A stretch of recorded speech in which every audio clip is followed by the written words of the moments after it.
Welcome back, everybody, to Tailgate Thursday for week number 3 of the 2023 college football season. My name is David Morrison from the Vol Society, here to break down the upcoming college football games for this third weekend in September. Some pretty decent games, not any big marquee matches like we had last week, but still some interesting games to keep an eye out on this college football Saturday coming up. We begin with our beloved Tennessee Volunteers, number 11 in the country, heading down to the swamp to take on the 1-1 Florida Gators. The last time the national college football fans saw the Gators, they were getting embarrassed by Utah, but they did rebound and got a win over McNeese State. Tennessee, 2-0 on the year with the wins over Virginia and a kind of a interesting game with Austin Peay last week. But anytime these two teams meet, it's going to be a battle. It's going to be a 7 o'clock kickoff on ESPN. And for more information on this game, please check out the latest episode of Good Old Rocky Talk. Going to the noon windows, a lot of 12 o'clock games to keep an eye out on. 14th ranked LSU heads down to Stark Vegas to take on the Mississippi State Bulldogs. LSU started their season on the losing end to a game to Florida State, and then ended up rebounding last week, defeating Grambling State. Mississippi State had a squeak one in overtime over Arizona at home, but it's going to be a very interesting game. Can LSU rebound with Jaden Daniels at quarterback, or will Mississippi State once again upset LSU as they've kind of done the last few times they've met? But it will be the Tigers and the Bulldogs noon on ESPN. 12 o'clock on the SEC Network, a pretty interesting game. The defending Big 12 champion Kansas State Wildcats, 2-0 on the year, takes on their old Big 12 foes, the Missouri Tigers, also 2-0 on the year.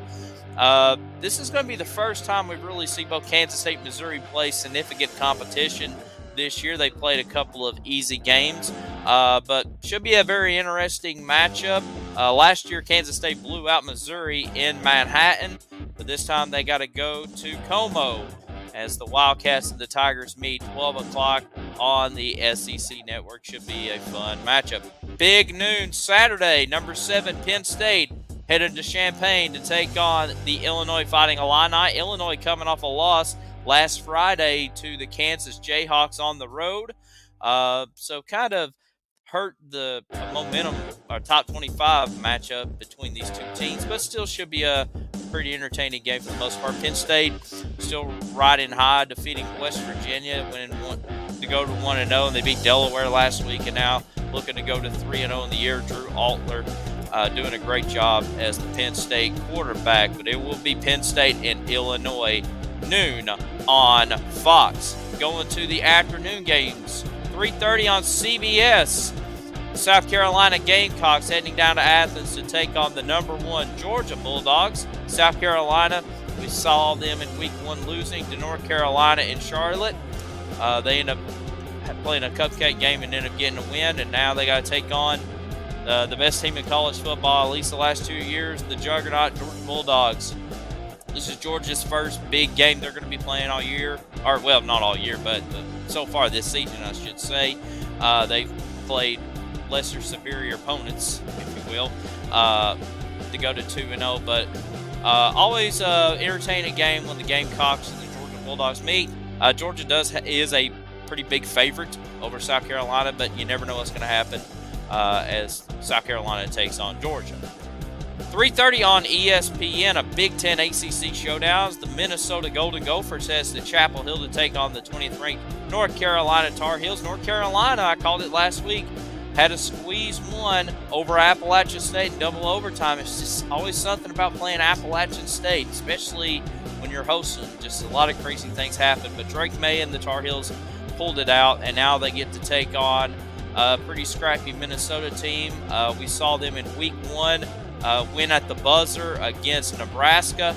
Don't know what to really expect much from this game. You kind of expect North Carolina to be somewhat of a favorite, but PJ Fleck knows how to win these scrappy games and kind of floating under the radar. But should be a fun game as Minnesota and North Carolina meets 3:30 on ESPN. Going to 5 o'clock. 8th-ranked Washington Huskies heads to East Lansing to take on the Michigan State Spartans. Michigan State, unfortunately, in the headlines this week was Mel Tucker is suspended as of recording right now due to some allegations, which you can Google on your own of what happened. So a lot of distractions going on this Michigan State program. Meanwhile, the Washington Huskies, 2-0 on the year, blowing out Boise State a couple of weeks ago, and now their first road game of the year. Michael Penix Jr., a really good quarterback for the Huskies. We'll see what happens when Washington and Michigan State meets 5 o'clock on Peacock.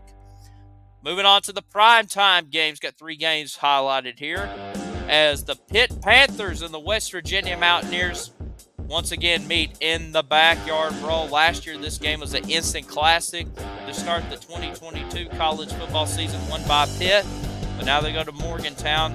The spread of this game is even. There's no favorite in this game so far. I mean, they're pretty evenly matched teams. Pitt coming off a loss at home last week to Cincinnati. We already mentioned West Virginia in week 1 losing to Penn State. So, like I said, these two teams love to get at each other. It's unfortunately we don't get to see these teams play as much as we used to in the past. But anytime they do meet, it is a treat. It's Pitt and West Virginia, 7:30 on ABC. A couple SEC teams to wrap up here for Tailgate Thursday. The Georgia Tech Yellow Jackets heading down to Oxford, Mississippi to take on the 17th-ranked Ole Miss Rebels. It's a 7:30 kickoff on the SEC Network. Lane Kiffin and the Rebels pulled a pretty big road win at Tulane. Tulane hung in there with them, but Ole Miss ended up prevailing in the end. Meanwhile, for Georgia Tech, had a pretty big lead against Louisville in their first game, but ended up blowing it in the end, and Louisville ended up winning. They ended up playing a cupcake game last week. But, can Georgia Tech and Britt Key pull a big-time road upset against the Ole Miss Rebels, or will Lane Kiffin and the Rebels continue their winning ways?